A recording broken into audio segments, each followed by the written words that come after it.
Professor Nageshwar గారి విషయం గత 10 రోజుల నుంచి చర్చ జరుగుతుంది. అందరికీ తెలుసు.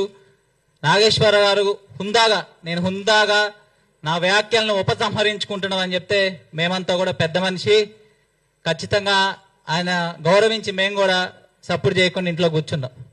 కానీ ఆయన యుద్ధం చేస్తా అని ఆ రోజే ప్రకటించి మళ్ళీ సాయంత్రానికి ఉపసంహరించుకోండు. యుద్ధం చేస్తా అంటే ఇట్లా దొంగచాటి యుద్ధం చేస్తారని అనుకోలేదు. తెలంగాణను అడ్డు పెట్టుకుని దొంగచాటి యుద్ధం చేస్తారని అనుకోలేదు. నేను ఈరోజు అడుగుతా ఉన్నా, పొద్దున్న లెగిస్తే లెఫ్ట్ భావజాలం మాకుందని చెప్పే కుహానా లౌకికవాదులు, కుహానా మేధావులు, సూడో సెక్యులర్స్, సూడో ఇంటెలెక్చువల్స్ అని చెప్పుకుని నిన్న పేర్లు ప్రస్తావించిన పాషం యాదగిరి కానీ, తులసి చంద్ కానీ, పృథ్వీ కానీ, వీళ్ళందరికీ నేను ఈరోజు అడుగుతా ఉన్నా. ప్రతిరోజు తెలంగాణ ఎక్కడ మైకులు దొరికితే అక్కడికి వెళ్తారు, చట్టం గురించి మాట్లాడతారు, అంబేద్కర్ గారు రాజ్యాంగం గురించి మాట్లాడతారు, ప్రజాస్వామ్యం గురించి మాట్లాడతారు. మరి మీరు గౌరవించరా ప్రజాస్వామ్యాన్ని?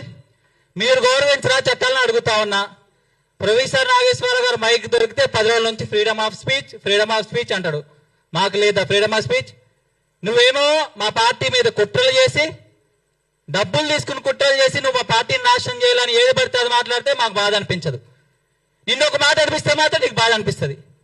నీకేమో ఫ్రీడమ్ ఆఫ్ స్పీచ్ ఉంది, నీకొక్కడికే రాజ్యాంగం 1901A ఫ్రీడమ్ ఆఫ్ స్పీచ్ హక్కులు కల్పించింది, మాకు కల్పించలేదని అడుగుతా ఉన్నా. ఈ రోజున ఏదైతే ఆయన ఫ్రీడమ్ ఆఫ్ స్పీచ్ చెప్తా ఉంది కదా, ఆర్టికల్ 1901A ప్రకారం మనకి రాజ్యాంగం మాట్లాడే హక్కులు ఇచ్చింది. 1902 ప్రకారం కొన్ని హద్దులు కూడా పెట్టింది కదా. నేను ఏదైనా మాట్లాడుతూ అంటున్నాను కదా, కొన్ని హద్దులు పెట్టింది. మొరాలిటీ ఉంటుంది, డీసెన్సీ ఉంటుంది, పరువు నష్టం ఉంటుంది, కంటెంప్ట్ ఆఫ్ కోర్ట్ ఉంటుంది. సరే, నీకు రాజ్యాంగం మాట్లాడే హక్కు ఇచ్చింది కదా, జడ్జిలు స్పీచ్ల విషయంలో కూడా మాట్లాడదాం. వాటి విషయంలో కూడా అడుగుతా ఉన్నాం. మీరైతే ఇంకోటి చెప్తున్నా, చట్టం మీద గౌరవం ఉంది జనసేన పార్టీ నాయకులకి, కార్యకర్తలకి. మాకు గౌరవం ఉంది కాబట్టి ఆ రోజు ప్రొఫెసర్ నాగేశ్వర గారు మాట్లాడినా మేమేం చేసినాం, పోలీస్ స్టేషన్లోకి వెళ్ళి కేసులు పెట్టినాం. మేమేం చేసినాం, సార్ మీరు ఉపసంహరించుకోండి అని మేము ప్రశ్నించినాం. మీరేం చేశారు, పవన్ కళ్యాణ్ గారిని డిరాగేటరీ కామెంట్ చేసుకుంటూ, వ్యక్తిగతంగా కామెంట్లు చేసుకుంటూ, ఈరోజు మీరు తొక్కుతా పండబెడతా తెలంగాణలో తిరగనివ్వను, తెలంగాణ రాజ్యాంగం కింద రాదా? మీరు రేవంత్ రెడ్డికి సపోర్ట్ చేశారు కదా. రేవంత్ రెడ్డి ఏ పార్టీలో ఉన్నాడు? కాంగ్రెస్ పార్టీలో ఉన్నాడు. రాహుల్ గాంధీని ఎందుకు తెలంగాణ రానిచ్చారు? సోనియా గాంధీని ఎందుకు తెలంగాణ రానిచ్చారు? రేవంత్ రెడ్డి గద్దెనెక్కిచ్చారు. రేవంత్ రెడ్డి ఈరోజు వైఫల్యాలు జరుగుతున్నాయి. కళ్యాణ లక్ష్మి ఎవడో, రైతు బంధు ఎవడో, విద్యార్థుల పరిస్థితి ఎలాగో, నిరుద్యోగుల పరిస్థితి ఎలాగో. మరి ప్రశ్నించరేంటి? మీకు ఫస్ట్ దమ్ముంటే మేము రేవంత్ రెడ్డిని గద్దెనెక్కించి తప్పు చేసిన మేము క్షమాపణ కోరుతామని తెలంగాణ ప్రజలు మేము క్షమాపణ చెప్పాలి. అలాంటి వ్యక్తిని పరిపాలనకు తెచ్చి ఈరోజు మళ్ళీ నాటకాలు ఆడతారంటున్నా. మీకు దమ్ముంటే వీటి మీద ప్రశ్నించండి. చేతగాక కొత్త బిచ్చగాడు పొద్దునగడు అన్నట్టు ఎవరు దొరుకుతురా తెలంగాణ మీద ఏదైనా సమస్య తీసుకొస్తే దాన్ని తీసుకొచ్చి తెలంగాణ రంగు పులిమి దాన్ని సమస్య చేసి మన దందాలు ఎట్లా చేసుకోవాలా, చందాలు ఎట్లా వసూలు చేసుకోవాలా అని తెలంగాణ పరువు తీస్తున్న మీ బ్యాచ్. మీరు లెఫ్టిస్టులు కాదు, సూడో ఇంటెలెక్చువల్స్, కుహానా మేధావులు. అంటే మీకు నచ్చింది మాట్లాడితే మీ మేధావితనం. మీరేమైనా తప్పు చేస్తే అడిగితే తెలంగాణ వద్ద వస్తుంది. ఇంకొకసారి చెప్తా ఉన్నాం, ఇంకొకసారి తెలంగాణ పదంతో మీరు చందాలు దండాలు చేస్తే మాత్రం ఒక తెలంగాణ యువతగా మేము ఊరుకోం. తెలంగాణ పరువు తీస్తున్నారు. ఈ రోజున నాగేశ్వర్ గారిని కూడా అడుగుతా ఉన్నా, ఎన్ని రోజులు మాట్లాడుస్తారని మీరేమన్నా సమాజానికి ఏమని చేశారు చెప్పండి? మీ విశ్లేషణలు డబ్బుల కోసం చేస్తున్నారు. మీకు మీడియా ఛానల్ డబ్బులు ఇవ్వట్లేదా? మీ యూట్యూబ్ ఛానళ్లలో వీడియోలు పెడుతున్నారు, మీకు రెవెన్యూ రావట్లేదా? విద్యార్థులకి, జర్నలిస్టులకి మీరు ఏమైనా పాఠాలు చెప్తున్నారు? యూట్యూబ్ లో రెవెన్యూ ఎట్లా పెంచుకోవాలి, యూట్యూబ్ లో డబ్బులు ఎట్లా సంపాదించుకోవాలి, అది పెంచుకుంటారా? పవన్ కళ్యాణ్ గారు మన ఒక స్టేట్మెంట్ ఇచ్చారు, చాలా గొప్పగా. పాత తరం స్వాతంత్ర నాయకులు చెప్పినట్టు, ఉద్యమ నాయకులు, నేను పార్టీ సీఎం అవడానికి పెట్టలేదు, ప్రజలకు సేవ చేయడానికి పెట్టాను. అంటే అర్థం ఏంటి? ప్రజలకు సేవ చేస్తే సీఎం నాకు వాళ్ళే ఇస్తారు, నా ప్రియారిటీ ప్రజలకు సేవ చేయడం, సీఎం అవటం కాదని చెప్పిండు. ఏనేమంటాడు? సీఎం అవటానికి పార్టీ పెట్టకపోతే ఎందుకు పెట్టినవయ్యా? మఠం అనేది, సత్రం అనేది అడుగుతారు. నువ్వు మేధావి అని అడుగుతున్నా, నేను నీకు ఎథికల్ వాల్యూస్ ఉన్నాయని అడుగుతున్నా.